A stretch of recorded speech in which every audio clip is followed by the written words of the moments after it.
कहते हैं जब हालात इंसान को तोड़ देते हैं तब इंसान अपनों पर भी शक करने लगता है। यह कहानी है एक ऐसी माँ की जो खुद विधवा थी, जिसके पास न सहारा था न कोई उम्मीद सिवाय अपने दो बच्चों के। लेकिन एक दिन उसी माँ को अपने ही बच्चों से डर लगने लगा। मेरा नाम आरती है। मैं उत्तर प्रदेश के एक छोटे से कस्बे में रहती हूँ। मेरी पहली शादी बहुत कम उम्र में हो गई थी। पति एक सरकारी स्कूल में शिक्षक थे। हमारी एक बेटी हुई, नंदनी। लेकिन किस्मत को शायद हमारी खुशी मंजूर नहीं थी। एक सड़क हादसे में मेरे पति की मौत हो गई। मैं सिर्फ 19 साल की विधवा बन चुकी थी। ससुराल वालों ने मुझे कुछ महीनों बाद मायके भेज दिया। वहाँ भी मैं बोझ थी। कुछ समय बाद मेरी दूसरी शादी कर दी गई। मेरे दूसरे पति के पहले से एक बेटा था, रोहन, और मेरी बेटी नंदनी मेरे साथ थी। दूसरे पति बहुत अच्छे इंसान थे। उन्होंने कभी मेरी पहली शादी का जिक्र तक नहीं किया। नंदिनी को अपनी बेटी की तरह पाला। हमारा घर छोटा था, सिर्फ 2 कमरे। एक कमरा दुकान के लिए, एक कमरे में बच्चे, और मैं रसोई में सोती थी।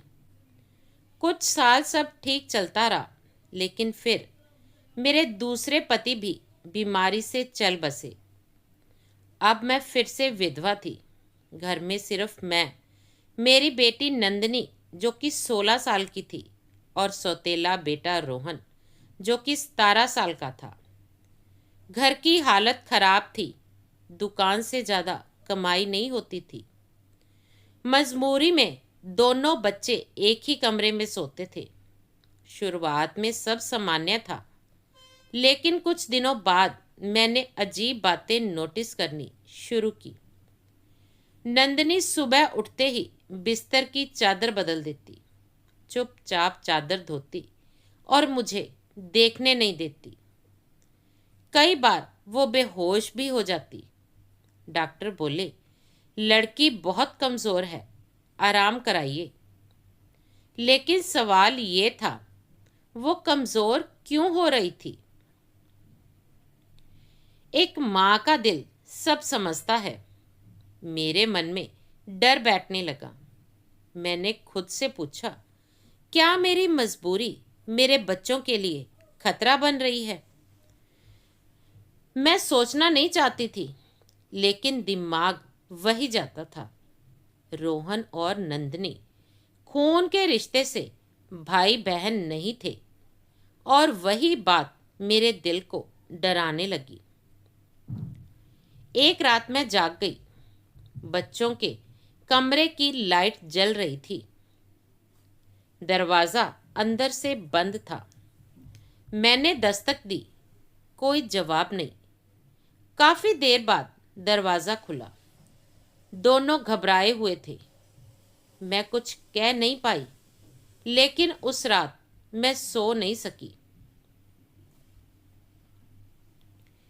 एक सुबह नंदिनी फिर बेहोश मिली। इस बार उसका चेहरा बिल्कुल सफ़ेद था। हाथों पर नील के निशान थे। मेरे पैरों तले ज़मीन खिसक गई। अब मैं चुप नहीं रह सकती थी।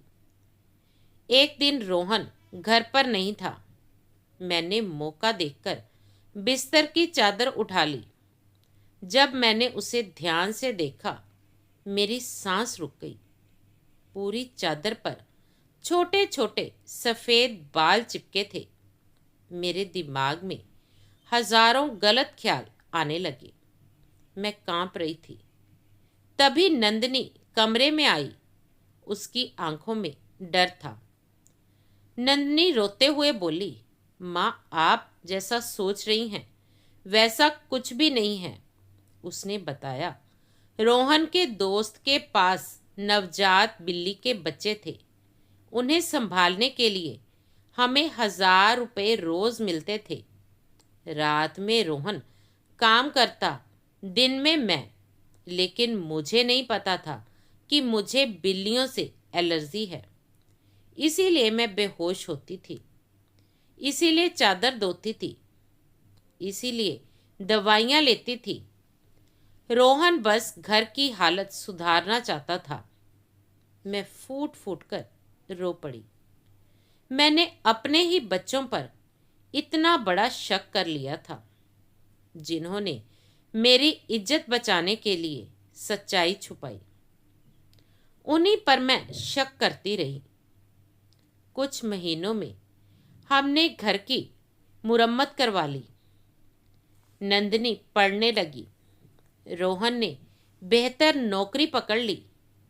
आज मैं कह सकती हूँ, मेरे बच्चे मेरी किस्मत का सबसे बड़ा इनाम है। दोस्तों, कभी कभी हालात हमें गलत सोचने पर मजबूर कर देते हैं, लेकिन भरोसा अगर टूट जाए तो रिश्ते भी टूट जाते हैं। बच्चों पर नज़र रखें, लेकिन भरोसा भी रखें। अगर यह कहानी आपके दिल को छू गई हो तो वीडियो को लाइक करें और ऐसी ही सच्ची कहानियों के लिए हमारे चैनल को सब्सक्राइब करें। धन्यवाद।